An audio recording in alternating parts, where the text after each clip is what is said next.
बिस्मिल्लाहिर्रहमानिर्रहीम। अस्सलाम वालेकुम। कैसे हैं आप सब? उम्मीद करती हूँ आप सब बिल्कुल ठीक होंगे।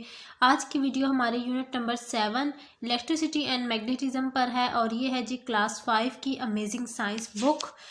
चलिए जी, रीडिंग को आज हमने शेयर करना है, जो वो स्टार्ट करते हैं और वो है जी पेज नंबर 92 और 93 की रीडिंग। तो चलिए स्टार्ट करते हैं रीडिंग को। Most of us rely on electricity in almost every minute of our life. Electricity is used to describe electric energy. वो कह रहे हैं कि हम रोज़मर्रा की ज़िंदगी में बिजली के बग़ैर अपनी ज़िंदगी को अधूरा समझते हैं। यानी हर मिनट मिनट का जो हिसाब है हमारा, जो हर मिनट का काम है, हर सेकंड में जो काम कर रहे हैं हम, वो बिजली की मदद से कर रहे हैं। और बिजली जो है वो इस्तेमाल किया जाता है, जो टर्म है इलेक्ट्रिसिटी की, इसको इस्तेमाल किया जाता है ताकि इलेक्ट्रिक एनर्जी के लफ्ज़ को एक्सप्लेन किया जा सके, इसको मज़ीद समझा जा सके। Electric energy begins with A charge particle. और इलेक्ट्रिक एनर्जी किससे बनती है? मिलकर चार्ज पार्टिकल से मिलकर बनती है, यानी पॉजिटिव चार्ज से और नेगेटिव चार्ज से।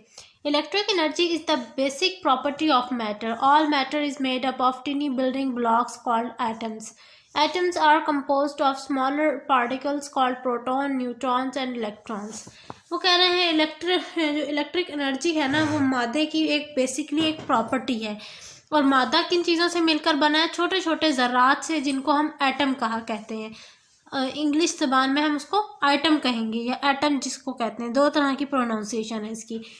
अब एटम किससे मिलकर बना है? ये मिलकर बना है छोटे छोटे और मजीद ज़र्रात से, जिनका नाम है प्रोटॉन, न्यूट्रॉन और इलेक्ट्रॉन। तीन चीज़ों से मिलकर बना हुआ है। The proton carry a positive charge and electron has negative and neutron has no charge. वो कह रहे हैं प्रोटॉन पर पॉजिटिव चार्ज होता है और इलेक्ट्रॉन पर नेगेटिव, और न्यूट्रॉन पर कोई चार्ज नहीं होता। Proton and neutron make up the nucleus of an atom. जो एटम के अंदर न्यूक्लियस मौजूद है ना, जो सेंटर में मौजूद होता है एटम के बिल्कुल दरमियान में, यानी ठीक है, उसमें उस जो न्यूक्लियस है ना, उसके अंदर क्या क्या चीज़ें मौजूद है? प्रोटॉन और neutron. Electron move quickly around the nucleus. और जो इलेक्ट्रॉन है वो न्यूक्लियस के गिर्द चक्कर लगा रहा है। When the number of electron in an atom is equal to protons, the atom has a charge of 0. जब जो है एटम के जो इलेक्ट्रॉन के नंबर हैं और प्रोटॉन के नंबर हैं वो बराबर होंगे, तो उस टाइम क्या होगा? जो एटम है उसके ऊपर कोई चार्ज नहीं होगा। यानी ज़ीरो चार्ज का मतलब है कि कोई चार्ज ना हो, न्यूट्रल हो। यानी when the number of electron and proton in an atom are not equal, the atom has positive और नेगेटिव चार्ज। लेकिन अगर दूसरा केस क्या बताया कि अगर ऐसा हो कि इलेक्ट्रॉन या प्रोटॉन में से किसी एक चीज़ की तादाद ज़्यादा हो एटम के अंदर, तो क्या होगा? या तो एटम के अंदर पॉजिटिव चार्ज आएगा या वो नेगेटिव चार्ज उस पर आ जाएगा। पॉजिटिव का मतलब प्लस का साइन और नेगेटिव का मतलब माइनस का चार्ज।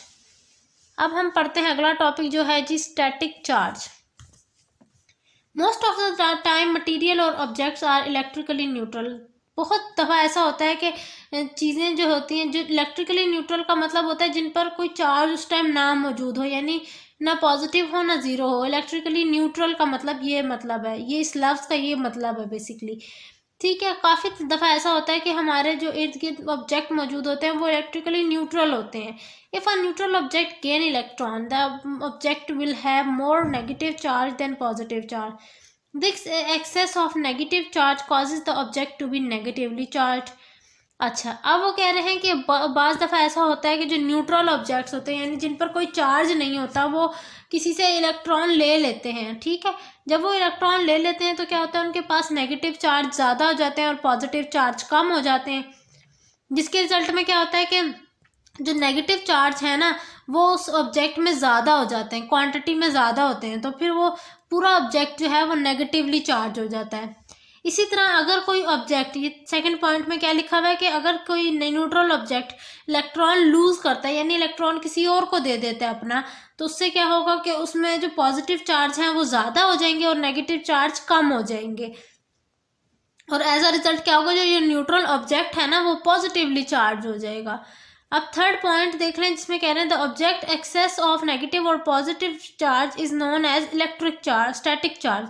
जब किसी ऑब्जेक्ट के पास पॉजिटिव या नेगेटिव चार्ज में से किसी एक चार्ज की क्वांटिटी ज़्यादा हो जाए, ज़्यादा मिकदार में हो जाए, तो उस टाइम वो जो चार्ज है ना वो कहलाएगा static charge. This build up of charge on an object is known as static electricity. और जब ऑब्जेक्ट जो फिनोमेना है ना जिसके ज़रिए वो कोई ऑब्जेक्ट पॉजिटिव या नेगेटिव चार्ज अपने अंदर ज़्यादा कर लेता है, उस फिनोमेना को कहेंगे स्टैटिक इलेक्ट्रिसिटी। ठीक है जी।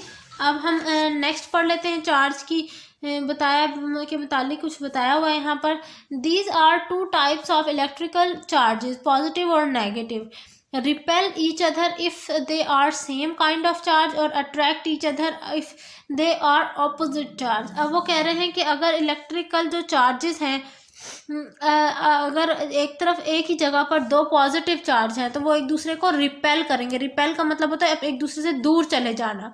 ठीक है। और अगर वो नेगेटिव और पॉजिटिव चार्ज होंगे, जैसे यहाँ पर कि अगर किसी एक ऑब्जेक्ट के अंदर पॉजिटिव भी चार्ज है और नेगेटिव चार्ज भी है, तो वो एक दूसरे की तरफ खींचे चले आएंगे, यानी अट्रैक्ट होंगे एक दूसरे की तरफ। ठीक है।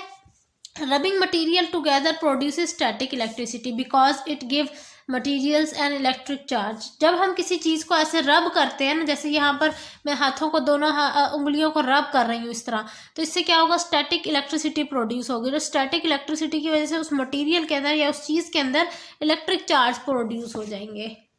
When two objects touch or nearly touch, charge particle can move from one object to other.